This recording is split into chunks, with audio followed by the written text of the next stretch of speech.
धाम। कर्म खप जाए तो मिले मोक्ष धाम। खुलते ही आंखें चित तुझे में है, सांसें ही अंतिम पुकारे तुझे में। खुलते ही आंखें चित रू तुझे में, सांसें ही अंतिम पुकारू तुझे में। हर पल हो जीवा पे प्रभु हर का नाम। हर पल हो जीवा पे प्रभु हर का नाम। कर्म खप जाए तो मिले मोक्ष धाम। कर्म खप जाए तो मिले मोक्ष धाम। कर्म क्षय करने पे, कर्म क्षय करने पे हो सारा ध्यान। कर्म क्षय करने पे हो सारा ध्यान। कर्म खप जाए तो मिले मोक्ष धाम। कर्म खप जाए तो मिले मोक्ष धाम।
अनादिकाल से तहलका मचा लेने वाले इस क्रोध को तहस नहस करने के लिए हम हर बार कोशिश करते हैं, लेकिन हर बार क्या होता है, नाकामयाब होता है।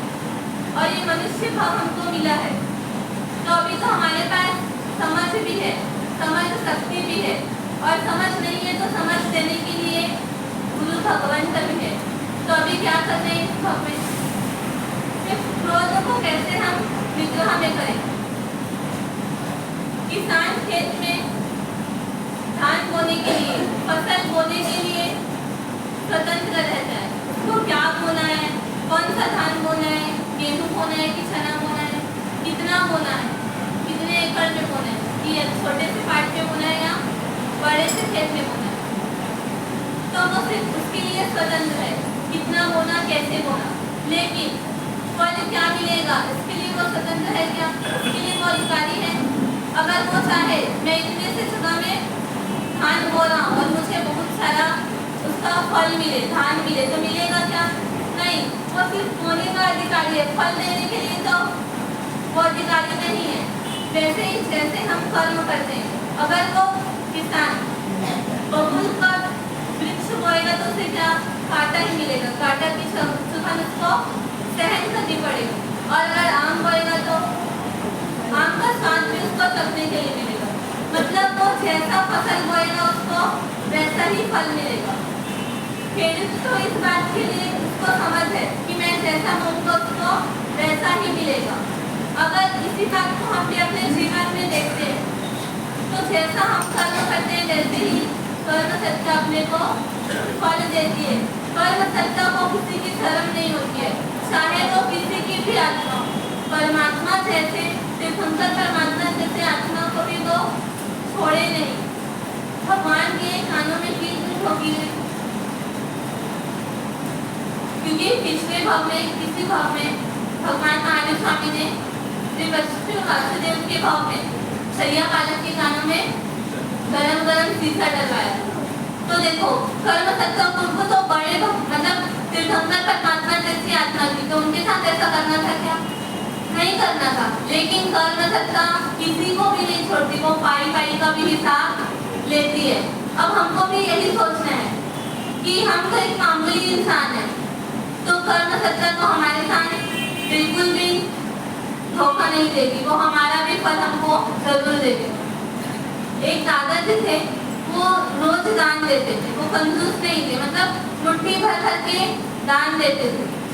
लेकिन वो क्या करते थे, जो नया फसल उसके आता था वो ज्वार का खेती करते थे, और जो नया ज्वार आता था उसको कोठी में रख देते, और जो पुराना है 5-10 साल पहले का उसको लोगों को देते थे, बांटते थे। एक दिन उनकी बहू रानी वो जो दान देते हैं उसी ज्वार का आटा पिसवा करके रोटी बनाते, और जैसे वो दादाजी सिमने के लिए आते हैं तो उनको पुरस्ती है। वो दादाजी जैसे वो खाते हैं, वो बोलते हैं ये इतना कड़वा लग रहा है, कैसे खराब हो गया है, तुम कौन से ज्वार का रोटी बनाए? वही तो ज्वार जो आप लोगों को रोज देते हो, उसी का तो मैं रोटी बनाई। अरे वो तो लोगों को दान करने के लिए था, वो खाने के लिए थोड़ी है। ऐसा करते हैं अपन, लोगों को देने के लिए अलग रहता है और अपने लिए वो तो दान देने के लिए था।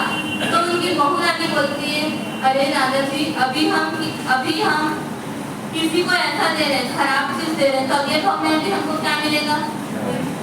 मिलेगी तो सही वस्तु, खाने को मिलेगा, लेकिन कैसे मिलेगा? खराब चीजें ही मिलेगी। तो प्रैक्टिस करनी पड़ेगी कि नहीं करनी पड़ेगी? इस भाव में तो अपने को मानव का भाव मिला है, तो समझ है, अभी समझ सकते हैं हम। क्या पता पिछले भाव में मनुष्य भाव नहीं मिला, तो इसलिए अभी से क्या कर लो, प्रैक्टिस कर लो अगले भाव में, ताकि हमको सहन नहीं करना पड़ेगा। मतलब प्रैक्टिस करेगी तो ज्यादा तकलीफ नहीं होगी। तो वो दादाजी तो प्रैक्टिस करना शुरू कर देते हैं, हम लोग भी प्रैक्टिस करना शुरू किए क्या?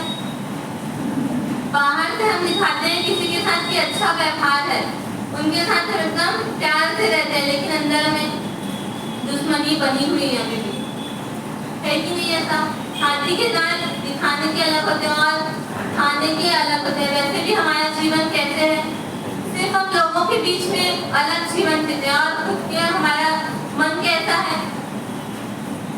अब्राहम लिंकन एक बार अपने सभा में अपने दुश्मन की तारीफ करते हैं, प्रशंसा करते हैं, तो उनकी सभा में उनकी प्रशंसक बहन भी एक बैठी हुई रहती है। उनको मन ही मन लगता है कि अब्राहम लिंकन क्या है, अपनी दुश्मन की कोई तारीफ करते हैं क्या? करते हो आप लोग अपनी दुश्मन की तारीफ? तो वो वही सोच रही है कि ये क्या कर रहे हैं। और जैसे ही सभा समाप्त हुई, वो अब्राहम लिंकन को पूछती है कि आप क्या कर रहे थे? दुश्मन की कोई थोड़ी तारीफ करते हैं, उसको तो खत्म करते हैं, उसको तो मार देने की बात होती है, और आप तो उसकी प्रशंसा कर रहे थे। अब्राहम लिंकन बोलते हैं, मैं वही तो कर रहा था, मैं खत्म ही कर रहा था। मतलब वो कैसे खत्म कर रहे थे? हाँ, वो अगर उनकी तारीफ करते हैं तो जो सामने वाला दुश्मन है उनके प्रति जो अब्राहम लिंकन के लिए द्वेष का भाव है, अगर वो प्रशंसा करेंगे तो क्या होगा? उनके अंदर सम्मान की भावना पैदा हो जाएगी, आदर का भाव पैदा हो जाएगा, और धीरे धीरे दुश्मनाहट निकल जाएगी। तो दुश्मन असली में है कौन? ये सामने से दिखने वाला इंसान है वो, कि उसके अंदर जो क्रोध मान माया के भाव है वो? असली दुश्मन कौन है? आत्मा के शत्रु कौन है? हाँ, तो अब्राहम लिंकन क्या कर रहे थे? वो दुश्मन को ही तो खत्म कर रहे थे ना। हम क्या करते हैं? और जो प्रेजेंट में दिखने वाला है हम उसको ही खत्म करना चाहते हैं। लेकिन ज्ञानी भगवान तो कहते हैं कि अगर आप सच्ची में अपने शत्रु को खत्म करना चाहते हो तो आपके शत्रु कौन है? आपके अंदर जो रहे हुए हैं वो क्रोध मान माया लोभ रूपी आंतरिक शत्रु ही आपके शत्रु है। अगर आपको गुस्सा करना है तो आप उसके साथ कीजिए, आपको दुश्मनाहट निकालनी है तो आप उन्हीं के साथ निकालिए। अब्राहम लिंकन की तो सोच अच्छी थी, और वो सामने वाला इंसान भी उनके साथ शत्रु से मित्र बन गया। लेकिन अब हमें भी क्या करना है? ये मनुष्य जन्म किसके लिए मिला है? बुवाई करने के लिए। अब हमें भी सोचना है कि हमको कैसा बोना चाहिए। जो किसान जिस फसल की बुवाई करते हैं उसको वही फल रिपीट में मिलता है। तो आपका डिसाइड आप खुद कर सकते हैं, या फिर मधुर फल चाहिए। अगर आपको कांटा चाहिए तो अभी भी आप क्रोध कर सकते हो, लेकिन आपको मधुर फल चाहिए तो आपको उसके लिए अच्छा जीवन जीना पड़ेगा। तो अभी ये चौमासा आया है, अभी हम इसमें अच्छी सी बुवाई कर सकते हैं। तो हमें भी अब ये मानव जीवन का रहस्य समझ आ चुका है। अब हमें भी सिर्फ अच्छी चीज़ों की ही बुवाई करनी है। अगर हम अच्छी चीज़ों की बुवाई करेंगे तो हमें भी वही चीज़ रिपीट में आएगा। तो ऐसा प्रयत्न आप सब भी करें, हम भी करें।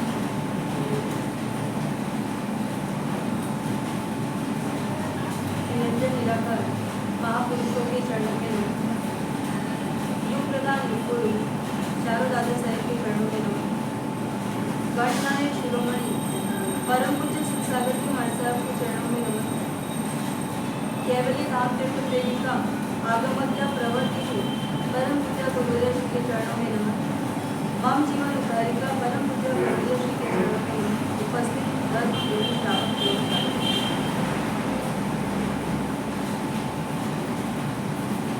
पंचेंद्रिय शरीर मनुष्य का भाव, जिन शासन की प्राप्ति जो हमें हुई है, यानी भगवंत कहते हैं कि हमें सिर्फ और सिर्फ कर्म से मुक्त होने के लिए ही चीज प्राप्त हुई। जीव निगोद से निकला, अनंत काल से अनंत की यात्रा करता आ रहा है। एक इंद्रिय के भाव में भी उसको उपलब्धता सब हुई, लेकिन वो समझ नहीं पाया कि ये साधन मेरे कर्म तोड़ने के हैं या कर्म बांधने के, क्योंकि समझ शक्ति का वहां पर अभाव था। एक इंद्रिय से लेकर के 14 तक यही अवस्था चलती रही।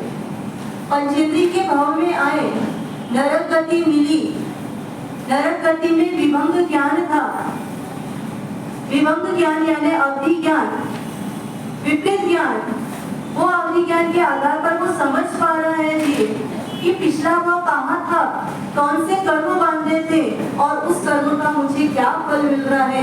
ये नरक गति के जिनको समझ आती है, लेकिन सम्यक दर्शन की प्राप्ति पूर्व भाव में नहीं होने के कारण या प्राप्त हुआ पर टिक नहीं पाया, उस कारण से नरक गति में समझ आने के बाद भी जीव अपने आप को संभाल कई बार नहीं पाता। आज ध्यान रौद्र ध्यान में इतना रस बच जाता है कि मात्र दुख और दुख की वेदना ही करता है। देह गति में गए, वहां पर भी अवधि ज्ञान है, वहां पर भी समझ जान लिए कहां से आए हैं, कौन सा पुण्य किया था कि देव गति का ये सुख मुझे प्राप्त हुआ। ये सब जानने समझने के बाद देव गति की चकाचौंध में हमारी आत्मा वहां पर जाकर के भी रच बच गई। 28 महोत्सव में 28 महोत्सव करने के लिए नंदीश्वर देव ऐसे शाश्वत जगहों पर भी गई। इंद्र की आज्ञा से ये आत्मा ने सब कार्य किए, लेकिन हमारी वहां जाने के बाद भी हमारी आत्मा उस परमात्मा की हर प्रवृत्तियों में, परमात्मा की हर आज्ञा में अपने आप को स्थिर नहीं करती। टीनेज की गति में गई और टीनेज की गति में पावापुरी जो अभी नया निर्माण हुआ, जहां पर मुख पशुओं को भी, गायों को भी पानी छान करके पिलाया जाता है। सूर्यास्त के बाद कुछ भी नहीं दिया जाता है और नौकासी के पहले भी कुछ नहीं दिया जाता है। ये हमने सुना है। शायद उस कोटि का पुण्य हमारा आपका भी जागृत हुआ होगा कि कुमारपाल महाराजा के समय में उन घोड़ों के भाव में हम भी आए होंगे। वहां पर भी नौकासी और चौकीहार की व्यवस्था हमारी हुई होगी, पानी छाना हुआ पिया होगा, लेकिन तब भी वहां पर परमात्मा की बातों में, परमात्मा की आज्ञा में आपकी मेरी आत्मा शायद स्थिर नहीं हो पाई होगी। इसका रिजल्ट ये आया कि आज मनुष्य की आकृति मिली, सब सुख सुविधा मिली, जाहो जलाली मिली, कोई प्रतिष्ठा किसी की नहीं है, कोई पराधीनता नहीं है, कोई आपको मना करने वाला नहीं है। उसके बाद भी हमारी आत्मा परमात्मा की आज्ञा में स्थिर। तीर्थंकर की आत्मा होती है जो निकोद से बाहर आती है, और निकोद से बाहर आने के बाद कोई कर्म के उदय से तीर्यज का भाव मिलता है, और तीर्यज के भाव में अगर उस तीर्थंकर बनने वाली आत्मा को कुत्ते का भाव मिले और उस समय उसको क्षुधावेदी कर्म सताए और कोई उसे रोटी डाले तो वो रोटी खाने आता है, लेकिन जैसे ही वो रोटी खाने आता है दिखता है आस-पास के कुत्ते जोर-जोर से भौंकते वहां पर आ रहे हैं। उस समय वो तीर्थंकर बनने वाली आत्मा भले कुत्ते के भाव में है, वो अपने आप को पीछे खींच लेती है, अपने कदम पीछे हटा लेती है कि मेरे इन भाइयों को ये भोजन का लाभ दो। कैसी जीव की पात्रता हो, इतना प्रबल पुरुषार्थ होगा, क्या आत्मा की उत्कृष्टता होगी कि तीर्यज की आकृति में भी इतने उत्तम परिणाम, और वो परिणाम परमात्मा तीर्थंकर बनने के 3 भाव पूर्व ही इतने विकसित हो जाते हैं कि हर जीव 14 राजलोक के समान जीव क्या बन जाए, शासन के रसिक बन जाए। निकोद से निकलते हैं तब से लेकर के तीर्थंकर बनने वाली आत्मा के भीतर ये भाव खुद से चलते हैं, चलते 3 भाव पूर्व ऐसे प्रबल हो जाते हैं कि उस समय उनकी वो प्रबलता उनके तीर्थंकर नाम कर्म के बंध को गाड़ी कर देती है। इतनी गाड़ी कि 3 भाव के बाद तीर्थंकर वो बन जाता है। आपकी मेरी आत्मा भी निकोद में थी, वो हमारा स्टार्टिंग पॉइंट था, वहां पर भी हमने दुख सहे। कितना दुख सहा बताया आपने, कितना दुख सहे? एक श्वासोश्वास मतलब एक बार श्वास लिया और एक बार श्वास छोड़ा तो 17.5 बार आपकी मेरी आत्मा ने जन्म और मरण किया। और जन्म का दुख कितना, जन्म की पीड़ा कितनी, हाँ 3.5 करोड़ रोम राजीव में 3.5 करोड़ सुई एक साथ जीव को चुभाई जाए, उस समय उस नौजवान को जो वेदना होगी उससे 8 गुना ज्यादा वेदना हर जीव को जन्म के समय। तो एक श्वास में निकोद में आपकी मेरी आत्मा ने 17.5 बार जन्म लिया है और मरण किया। 17.5 बार जन्म और मरण दोनों चलता है। और मरण में कितनी वेदना है? जन्म में तो 8 गुना ज्यादा है और मरण में असंख्यात गुना ज्यादा है उससे। इतनी वेदना को निकोद के भाव में आपकी मेरी आत्मा ने सहन किया, और सहन करने के बाद संकल्प किया कि जब यहाँ से निकलूंगा तो प्रभु तेरा वेश धारण। जैसे एक दर्दी को हमदर्दी की जरूरत होती है, जो दर्दी है उसको किसकी आवश्यकता होती है कि मेरी पीड़ा को सुनने वाला आ जाए, समझने वाला आए और मुझे सहानुभूति देने वाला मिल जाए। यानी दर्दी को हमदर्दी की आवश्यकता महसूस होती है कि उसी प्रकार अनंत काल से बंधे हुए आत्मा में अनंत कर्मों को तोड़ने के लिए भगवान महावीर की वर्दी आवश्यक होती है। दर्दी को हमदर्दी चाहिए और कर्मों से पीड़ित आत्मा को कर्मों से मुक्त होने के लिए परमात्मा महावीर की वर्दी चाहिए। संकल्प किया था निकोद निकलेंगे, प्रभु तेरा वेश धारण करें। क्यों? क्योंकि तेरा वेश धारण नहीं कर पाऊंगा तो कर्म क्षय करना थोड़ा मुश्किल हो जाए, और कर्म क्षय नहीं होंगे तो मैं सिद्ध गति में नहीं जा पाऊंगा, और मैं नहीं जा पाऊंगा तो मेरा मित्र, मेरे भाई, मेरे बंधु जो मेरे साथ निकोद में सड़ रहे हैं वो निकोद से बाहर नहीं निकल पाएंगे। और समझ पा रहा हूँ उस दुख को, समझ पा रहा हूँ उस पीड़ा को। राजस्थान के बाड़मेर से आकर के बॉम्बे शहर में बसने वाले, बाड़मेर सांचौर की जो बेल्ट है, व्यापार कम चलता था, सुख सुविधा वहाँ कम थी, वहां से मुंबई किस लिए आए? कमाने के लिए। तो कमाई तो हमारी वहां भी चल रही थी, घर वहां भी चल रहा था, 2 वक्त की रोटी वहां भी हमको मिल रही थी, लेकिन रोते रोते कितनी मेहनत करते करते नसीब में 2 रोटी उपलब्ध होती थी, तो हर शख्स ने ये सोचा जिन दुखों से मैं पसार हुआ हूँ वो दुख मेरे आने वाली पीढ़ी को सहन ना करे। इसलिए आप वहां से यहाँ आए, निगोज से हम यहाँ तक क्यों आए? जो दुख मैंने सहन किया वो और मत सहन करना पड़े, तो उसके दुख को समझ के हम वहां से बाहर निकले हैं। लेकिन हमारा पुरुषार्थ लगता है क्या भगवान बनने का चल रहा है, कर्म बांधने का चल रहा है कि कर्म खपाने का चल रहा है? और पुरुषार्थ किसका चलना चाहिए? कर्म का। प्रॉफिट मेरा कितना हो नहीं होगा, चल जाएगा, पर नुकसान 1 रुपए का भी बर्दाश्त। 5 साल से आपके बिजनेस में अगर 50 लाख की इनकम होती है साल भर की, तो आप क्या सोचोगे? 50 लाख की 60 लाख हो जावे, 1 करोड़ हो जावे, 10 करोड़ हो जावे।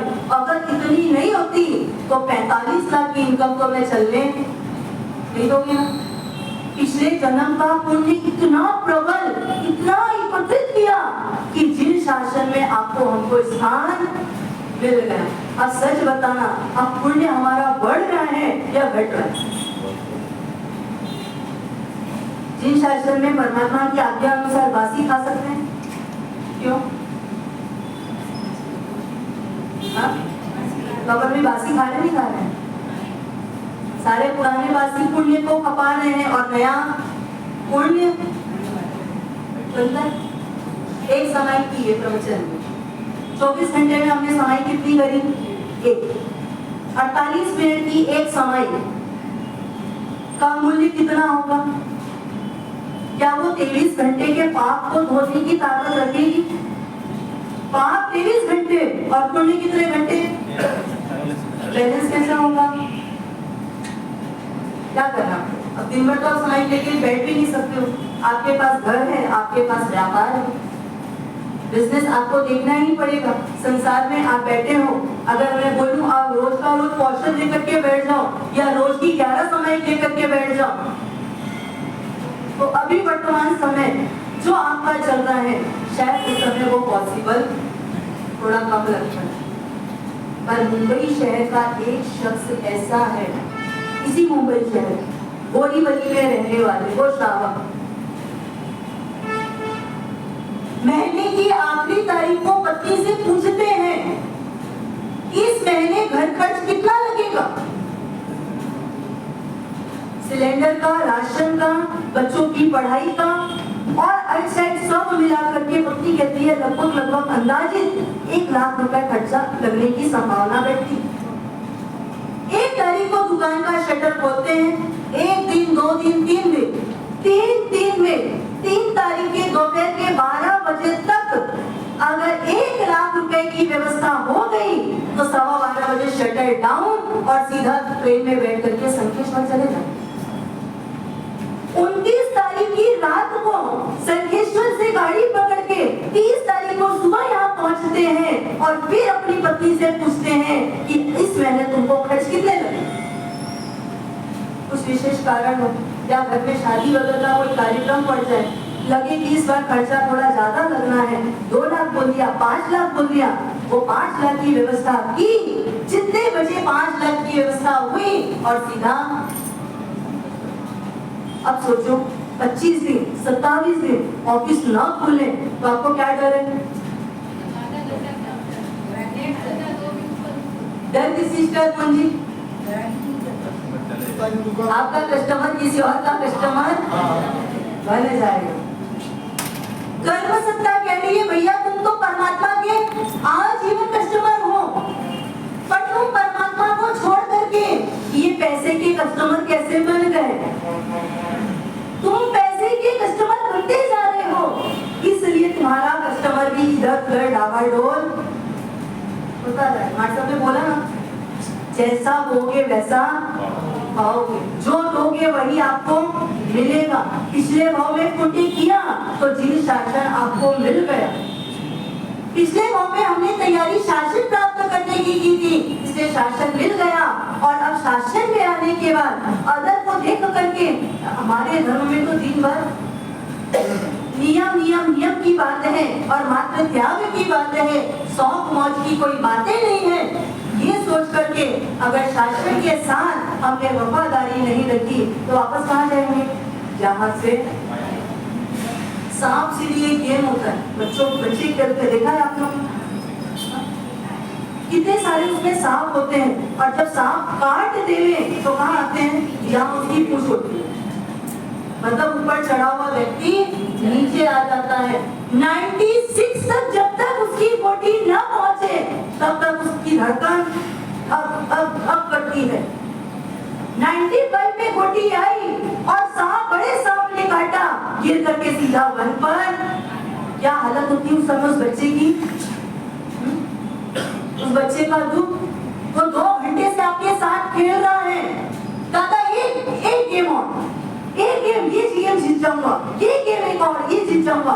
हर गेम आप जीत रहे हो। 15 गेम खेला और 14 गेम में आप जीत गए और 15वीं गेम की फिर कहता है दादा एक गेम और खेल लो, ये जीत जाऊंगा, और 15वीं गेम भी वो हार गया, आप जीत गए। उस बच्चे की हालत क्या होती है? वो तो मात्र गोटी और पासे का गेम, उससे कोई बहुत बड़ा नुकसान और कोई बहुत बड़ा फायदा होने वाला। बच्चे का मन बहलाने के लिए सारे गेम आदि निर्धारित हुए हैं, पर उस समय उस बच्चे की हालत क्या होती है? उस बच्चे की हालत को देख करके अपना मूल्यांकन करें। जब हम इतने टॉप लेवल मनुष्य गति में पहुंच गए हैं और 95 की गोटी में आकर हमारे को सांप काट दिया और वापस 1 में आकर के आ जाएंगे तो आपकी मेरी हालत क्या? बच्चा 1 में आएगा तो उसका कोई सुख नहीं छीना जा रहा है, पर हमारा सारा सुख छीन लिया जाएगा। हम वापस उस सूक्ष्म एकेंद्री की योनि में आपकी मेरी आत्मा आ जाएगी, तो वहां कौन हमको संभालने आएगा? कौन हमको बचाने आएगा? जरूरी नहीं है मार्बल की खदान में आप पैदा हो गए तो वो मार्बल यहाँ पर परमात्मा के मंदिर में लग जाएगा, ये कोई गारंटी? इसके लिए भी पुण्य चाहिए। जो परमात्मा की प्रतिमा में जिस मार्बल का उपयोग किया जाए या परमात्मा के किसी भी क्षेत्र में उस पाषाण का उपयोग किया जाए, उस पाषाण का की जो उत्कृष्टता है, उसका जो प्रबल पुण्य है, उसको प्राप्त करने के लिए भी मेहनत लगती है। करना क्या है? कर्म खपाने, दिन भर सामायिक लेकर नहीं बैठ सकते। कितना भी बोले हम यहाँ से, हर बैठा हुआ हर व्यक्ति दीक्षा नहीं ले सकते, क्योंकि अभी उसके लिए हमारा रुझान अपने आप को अभी इतना पावरफुल हम शायद नहीं समझ पा रहे हैं। आत्मा की उस शक्ति को शायद हम पहचान नहीं पा रहे होंगे, इसलिए हमको लग रहा है कि शायद हम दीक्षा लेने के लिए अभी समर्थ नहीं हुए। तो करना क्या? जिन शासन का एक सूत्र, क्रियाएं कर्म, परिणाम है बंध और उपयोगे धर्म। क्रिया करनी पड़ेगी, परिवार लेकर के बैठे हो, व्यापार करना पड़ेगा, आपको घर की व्यवस्था सब संभालनी पड़ेगी। बच्चे हैं, बच्चों की परवरिश भी करनी पड़ेगी और उनको अच्छा गढ़ने के लिए अनुशासन भी आपको उस पर जमाना पड़ेगा। कहीं छूट भी देनी पड़ेगी और कई जगहों पर बंधन भी आपको डालने पड़ेंगे। राग भी होगा, द्वेष भी होगा, सब आपको बाहर से करना पड़ेगा, लेकिन भीतर से जीवा रहा। अपने परिणाम को तुम संभाल करके रखो, क्योंकि परिणाम जहां बिगड़ा वहां गति बिगड़ी।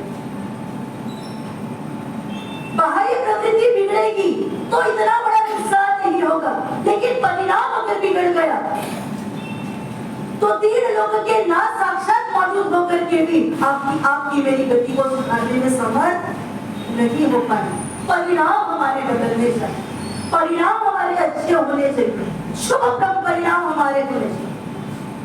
अभी तो हमारी स्थिति ऐसी हो जाती है, शुभ परिणाम आते हैं पर कोई पड़ोसी चलित करने का प्रयास कर दे तो तुरंत चलित हो जाता है, और अशुभ परिणाम इतने अचल है कि बुलडोजर भी आ जाए तो भी हमारा वो अशुभ परिणाम अचल नहीं होता। ऊंची से ऊंची और मजबूत से मजबूत उस पर्वत को हिलाने के लिए शायद एक बार बुलडोजर या एक बार आपकी यहाँ की ये जेसीबी समर्थ हो सकती है, पर दुनिया की कोई भी जेसीबी, दुनिया का कोई भी बुलडोजर हमारे अशुभ परिणाम को चलायमान करने के लिए सफल और समर्थ नहीं हो पाता। कारण क्या है? हमारी रजा का, हमारी इच्छा नहीं है, हमारा रुझान ही नहीं है, अशुभ अशुभ के रूप में लगा ही नहीं है, और शुभ की हमको पहचान नहीं है। ज्ञानी कहते हैं अशुभ से शुभ में जाओ और शुभ से शुद्ध में जाना है, पर शुभ ही टिका नहीं रह पा रहा है, अशुभ का ही बोलबाला बना हुआ है। तो क्या लगता है शुद्ध तक पहुंच पाए? और जब शुद्ध नहीं बने तो सिद्ध तक पहुंचना हमारे लिए नामुमकिन है। गिरिराज की यात्रा सबने करी, कालीतरणा की यात्रा करी ना, टैग लग गया ना भव्य है। अब कुछ करने की थोड़ी जरूरत है, भव्य है पर तो कहाँ जाएंगे? भव्य जी कहाँ जाते हैं? और आप तो सब भव्य हो तो आप तो मोक्ष में जाओगे, पक्की बात है। क्यों? भव्य तो मोक्ष में जाते हैं ना, आपने तो बोला नहीं। शत्रुंजय गिरिराज की यात्रा बिना भाव के करने वाला जीव भी भव्य है। भव्य जीव ही उसको देख सकता है, आप भव्य तो गिरिराज की तरफ दृष्टि भी नहीं कर सकता। तो सबने करी तो सब भव्य है, सब मोक्ष में जाएंगे। जैसी बहन जाएंगे नहीं जाएंगे? सब जाएंगे जो भव्य है वो। बीकेसी डायमंड मार्केट में जाकर के दुकान खोलने वाला और अपनी शोरूम में अच्छे से ऊंचे डायमंड रखने वाला डायमंड का सफल व्यापारी होगा, ये गारंटी है। उसके डायमंड बिकेंगे, ये गारंटी है। शोरूम में सेंट्रलाइज्ड एसी लगी हुई है, अच्छी से अच्छी वैरायटी है, पर ग्राहक जब उसकी दुकान में आते हैं एक भी डायमंड को दिखाने का पुरुषार्थ ही नहीं करता है, तो क्या वो अपने सामान माल को बेच पाएगा? बेच पाएगा? क्या वो डायमंड किंग कभी बन पाएगा? भव्यता की डिग्री आपके पास है, पर भव्यता को सार्थक करने का आपके पास पुरुषार्थ नहीं है, तो आप सिद्धराज बन पाओगे? सिद्ध अवस्था को प्राप्त कर पाओगे? नहीं। आप और मैं कितने भी भव्यता का यहाँ पर लेन लगा करके भी घूमे कि हम भव्य हैं, तो भी हमारी आत्मा मोक्ष में इसी जाने वाली, ये तो सर्टिफिकेट मिला है कि आप मोक्ष में जा सकते हो। जैसे एक ज्योतिष महोदय आकर के आपके बच्चे की कुंडली पढ़ के बखान करें कि तुम्हारा बेटा विश्व का सबसे बड़ा डॉक्टर, हड्डी का स्पेशलिस्ट बनने वाला है, और उसके पास जो भी जाएगा वो कभी भी उसका एक भी केस फेल नहीं होने वाला। बता दिया 5 वर्ष की उम्र में ज्योतिष महोदय ने बता दिया, और उस कुंडली को लेकर के वो बच्चा अपने जेब में लेकर के घूमते रहे। वो 60 साल का हो जावे ना, तब तक भी वो स्पेशलिस्ट डॉक्टर नहीं बनेगा कि बन जाएगा? तो अपन बनेंगे फिर सिर्फ पुरुषार्थ करेंगे तो बनेंगे। तो पुरुषार्थ कैसा करेंगे? वो लिखता इसी को लेवल वाला बोलना। दीक्षा लेनी पड़ेगी, दीक्षा तो लेनी ही पड़ेगी, ये तो तय है। इस भाव में नहीं तो अगले भाव में बिना संयम मोक्ष मिलने वाला नहीं। भरत चक्रवर्ती जैसे भरत चक्रवर्ती, हम कई लोग उदाहरण देते हैं, हमारे सबके पास आते हैं लोग कि हमारे से भरत चक्रवर्ती को भी तो कहाँ केवल ज्ञान हुआ था? आरिसा भवन में चारों तरफ आरिसा, चारों तरफ कांच लगा है और चारों तरफ अपने रूप को निहारते हैं। ऐसे मकान में, ऐसे महल में, ऐसे कमरे में जब भरत चक्रवर्ती को केवल ज्ञान हो सकता है, 6 खंड के राजा को केवल ज्ञान हो सकता है, तो हमारे पास तो मतलब 1 खंड का भी राज्य नहीं है। क्या 1 खंड का राज्य? घर का भी नहीं है। बेडरूम का है? आपकी अलमारी का है? जिस अलमारी के जिस खंड में, अलमारी के जिस खंड में आपके वस्त्र रखे जाते हैं, क्या उस खंड का भी आप अधिपति हो? नहीं। खंड में रखे पड़े हुए आपके मान लो 50 जोड़ी कपड़े होंगे, तो क्या 50 जोड़ी कपड़े की आप अधिपति हो? नहीं हो। पत्नी कहते आज ये नहीं पहनना, बाजार है पहन लो, नहीं पहनते। मतलब हमारा अधिकार तो कहीं भी नहीं है। तो प्रभु जब मेरा अधिकार किसी पे नहीं है, मैं तो किसी का भी राजा नहीं हूँ, तो मेरा कुछ तो हो जाएगा नहीं आपके घर पे, शादी लगी ऑफिस में हो जाएगा। भरत चक्रवर्ती का हुआ। भरत चक्रवर्ती को केवल ज्ञान आलिसा भवन में हुआ, और जैसे ही केवल ज्ञान हुआ, देह कुंदुमी बची, देवता धरती पर आए, लेकिन भरत चक्रवर्ती को वंदन नहीं किया, प्रणाम नहीं किया, नमन नहीं किया, केवल ही है तो भी नहीं किया। पहले संयम वेश धारण करो, तब तुमको हम वंदन लेकर के आए थे देवता। तो देखो घर में चाहिए केवल कहना तो देवता आएंगे, जबरदस्ती पहनाएंगे, इच्छा से पहन लो तो इच्छा से पहन लो तो अच्छी बात है, क्योंकि आप श्रावक हो। श्रावक 5वें गुण स्थान में होता है, और देवता कौन से गुण स्थान में होते हैं? सवितारी 4थे गुण स्थान, क्योंकि देव संकितधारी, आप व्रतधारी हो, आपका 5वां गुण स्थान है। 4थे गुण स्थान का जीव आकर के आपको संयम का वेश अर्पण करे, उसके पहले 6ठे गुणधारी से आप संयम का वेश ले लो। छोटे व्यक्ति से गिफ्ट लेना ज्यादा वो अपनी मानता है कि बड़े व्यक्ति कोई आपको गिफ्ट दे तो ज्यादा मानता है। आपके पिताजी आपको गिफ्ट दे तो आपके लिए बहुत बड़ी बात होगी, कि मोदी आके गिफ्ट दे रहे तो बड़ी बात होगी। आपकी मानसिकता में पिताजी से भी ऊंचा स्थान किसका है? मोदी जी का। एक प्रधानमंत्री राजा है, हमारे देश के राजा है, अगर वो आपको संयम का वेश अर्पण करे, और हमारे पंच महाव्रतधारी गुरु भगवत आपको संयम का वेश अर्पण करे, तो मानता किस पे? इसलिए देवता आकर के देवे, उसके पहले गुरु भगवत के हाथ से लेकर के संयम का वेश स्वीकार कर ले। संयम का वेश दिया, भरत चक्रवर्ती ने संयम का वेश धारा, तब देवों ने उनको वंदन नमन स्तुति का पाठ किया। तो संयम के बिना मोक्ष नहीं है, लेकिन जब तक संयम न मिले तब तक क्या करें? पहले नंबर पे संयम को प्राप्त करने के लिए हमारा प्रबल पुरुषार्थ चलना चाहिए, और संयम को प्राप्त करने के लिए जो प्रबल पुरुषार्थ चाहिए, उसमें आंतरिक एक हमारा संकल्प होना चाहिए, हे परमात्मा इतनी शक्ति जरूर देना कि संसार में जितने लोग संयम जीवन को ग्रहण करें, जहां तक हो सके मैं उस व्यक्ति, उस जीव को संयम लेते हुए देखने के लिए वहां पर उपस्थित हो सकूं। कितनी शादियां देखी मोहन जी? कितनी शादियां देखी? 100-150। एक बार एक श्रावक बोले महाराज साहब को कि महाराज साहब फलाने व्यक्ति के बेटे के लिए लड़की देखने के लिए आया हूँ, 70 साल की उम्र, फलाने व्यक्ति के लड़के के लिए लड़की देखने के लिए आया हूँ। महाराज साहब ने बोला कि इस उम्र में भी अभी तक ये काम नहीं छोड़े हो, कब छोड़ोगे? आपकी जवाबदारी पूरी हो गई, आपके बच्चों का काम हो गया, अब करना पड़े हमारे से। बैठा हुआ बैठे तो हकीकत नहीं बोल रहे,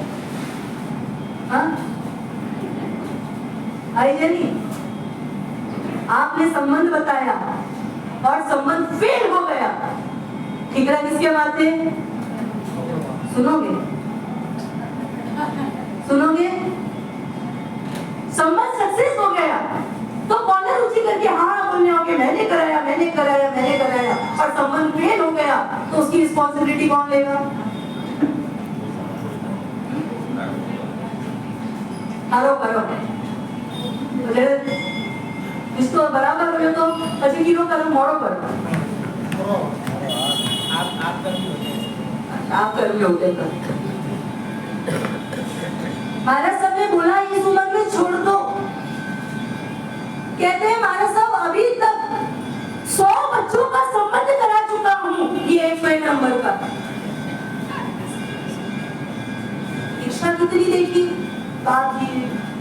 देखी रोहिला और उन्हें दीक्षा हो गए। लड़के के लिए लड़की देखने के लिए पूरा भारत भ्रमण कर सकते हैं, दूसरे की लड़की के लिए लड़का देखने के लिए भारत भ्रमण कर सकते हैं। जिन शासन में त्यागी और तपस्वी बनने वाले उन बाल नौजवान को संयम लेते हुए देखने के लिए हम शरीक नहीं हो सकते हैं। अब विचार करो कैसे सिद्धावस्था मिलेगी, कहाँ भव्यता की डिग्री आपको हमको प्राप्त हो पाएगी। संयम, संयमी दीक्षा। संकल्प करें ये पिंजरा छोड़े, उसके पहले अपने जीवन में 108 दीक्षा देखे बिना तो प्रभु पर नहीं जाए। संकल्प करो 108 दीक्षा लेके। और मुंबई जैसे शहर में बैठे हो 108 तो बहुत कॉमन सी बात है, हर साल यहाँ दीक्षा होती है। 108 दीक्षा देखनी है। शादी नहीं देखूंगी चल जाएगा, लेकिन दीक्षा कितनी देखनी है। दूसरे नंबर का पुरुषार्थ, हर संयम लेने वाली आत्मा को, संयम के भाव से जोड़ने वाली आत्मा को सहयोग करेंगे, पीछे नहीं खिसकाएंगे। उनके माता पिता के जाकर के उनके कान नहीं भरेंगे, सहयोग करेंगे। संयम के पथ में जा रहे हैं, भगवान महावीर के शासन का अंश बने तो आपको क्यों तकलीफ होती है।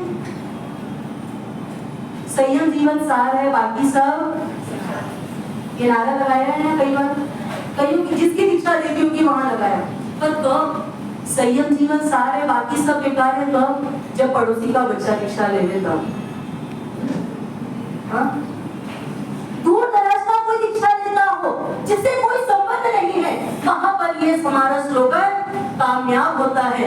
लेकिन जब अपना बच्चा ले, अपने पहचान वालों का ले, तो वहां पर हम उसको रोकने के लिए जाते हैं। अगर ऐसा हम कार्य करते हैं, चाहे खुद की संतान के लिए, चाहे पड़ोसी की संतान के लिए, XYZ किसी के भी बच्चे के लिए, या किसी के माता पिता के लिए, या किसी की धर्मपत्नी के लिए, या किसी के पति देव को दीक्षा के लिए, अगर हम अंतराय लाते हैं, गाढ़ा गाढ़ा गाढ़ा गाढ़ा महागाढ़ा चारित्र मोहनी कर्म का बंध होता।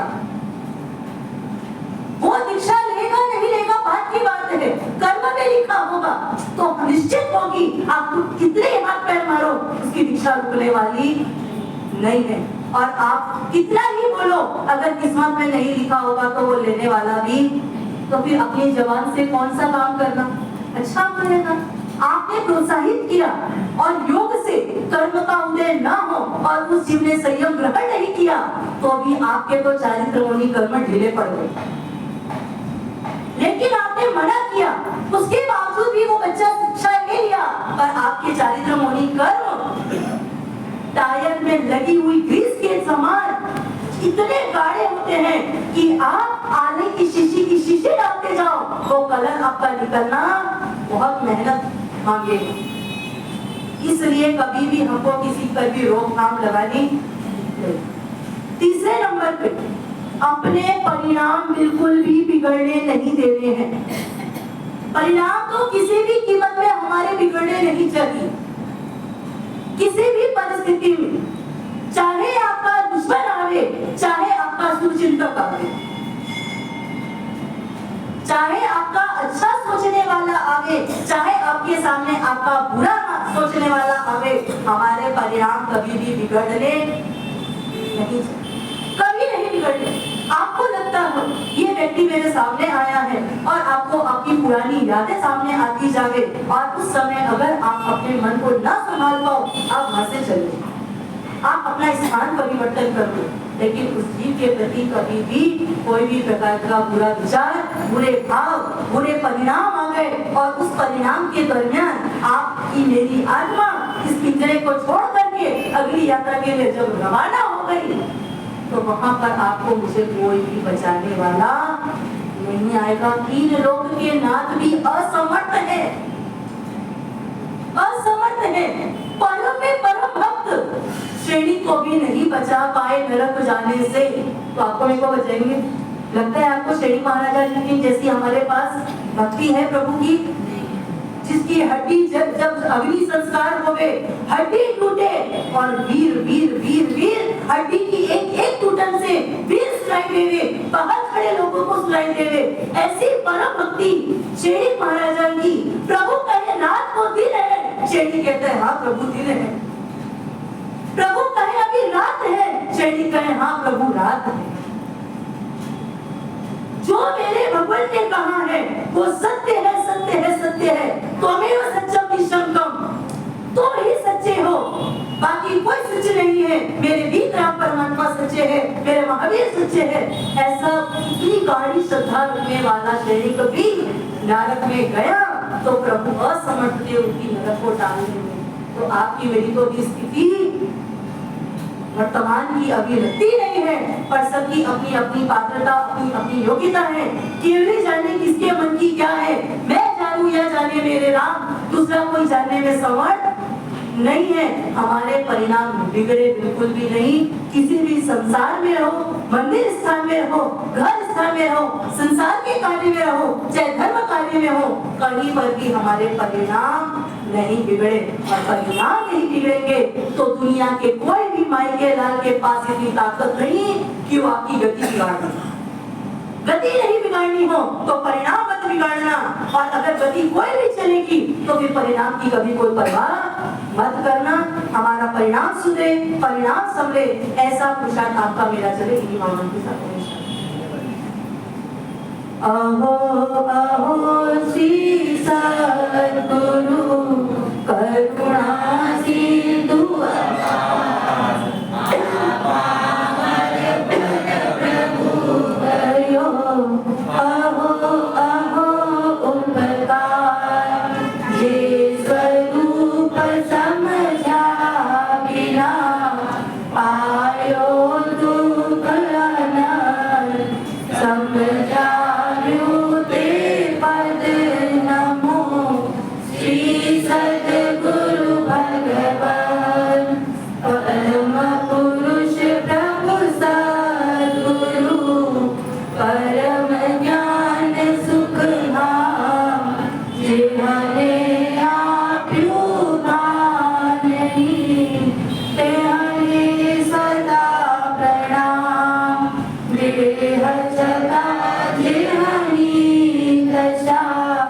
but